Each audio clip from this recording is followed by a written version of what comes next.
Getting a tattoo requires over 20 million needle pricks. When slowed down 130 times, you can see the tattoo needle continuously piercing the skin. It vibrates over 200 times per second on average.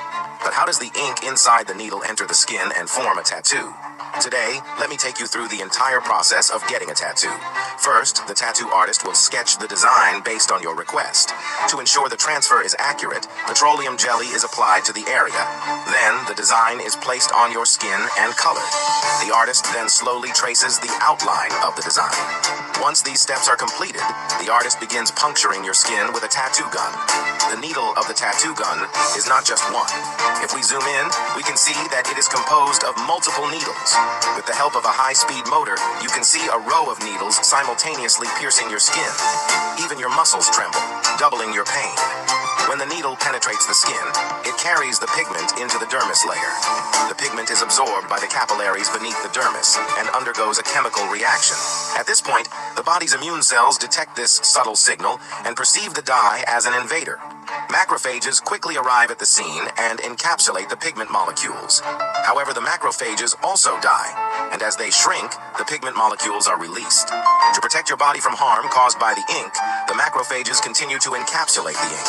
Over time, these cells are corroded by the colors and become a part of your skin. That's why tattoos don't fade or wash away easily.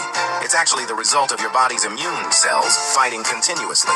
As the saying goes, your body is a temple. In a way, getting a tattoo is like undergoing surgery. You may experience temporary pleasure, but your body will bear it for a lifetime. So, before getting a tattoo, think carefully about whether it's worth it. If you're thinking about getting a tattoo, I urge you to think long and hard about it, because the process of getting a tattoo is downright scary. Imagine a tattoo artist who has to draw and copy a design that you have picked out, then apply Vaseline to the tattooed area, then apply the design that you have drawn ahead of time for coloring, and finally start piercing your skin with a tattoo gun. What you wouldn't expect is that the device doesn't have more than one needle. It's made up of several needles that pierce your skin together. When the needle pierces the skin, it brings pigment into the dermis, which the body's immune system sees as an invasion and wraps around it. However, these cells gradually die and continue to release ink, which they continue to wrap around the body in order to keep it from harming it. Over time, these cells become corroded by the color and become part of the skin.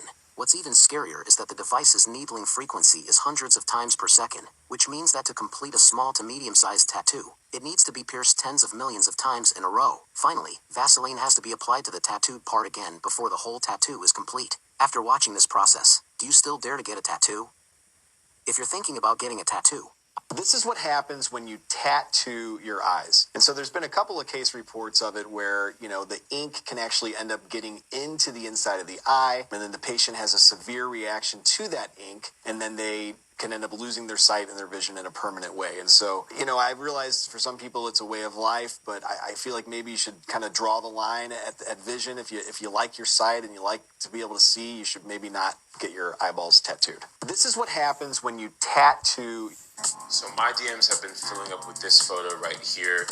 This is a picture of a person who tried to get a scleral tattoo. We don't recommend this at all, but people still do it. Can you imagine that? So now you're seeing a photo where there was a complication.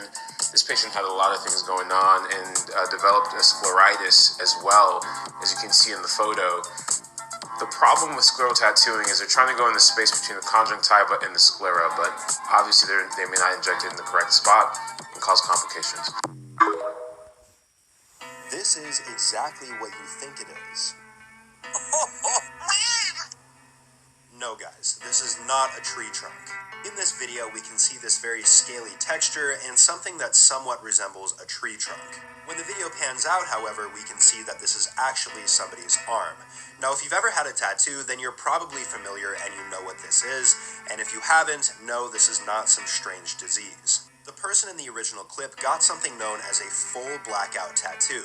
This covers their entire arm and makes it completely black. Now, believe it or not, when you repetitively shove a needle deep into your skin over and over again, tattoos don't immediately come out perfect. There's a little bit of a healing process. This comparison right here shows a pretty accurate timeline to how a tattoo heals. Initially, it looks quite perfect. However, between day 4 and 7, typically your tattoo is going to start to peel, and this is all the dead skin coming off from the needle. This right here, all of this scaly stuff, is dead skin.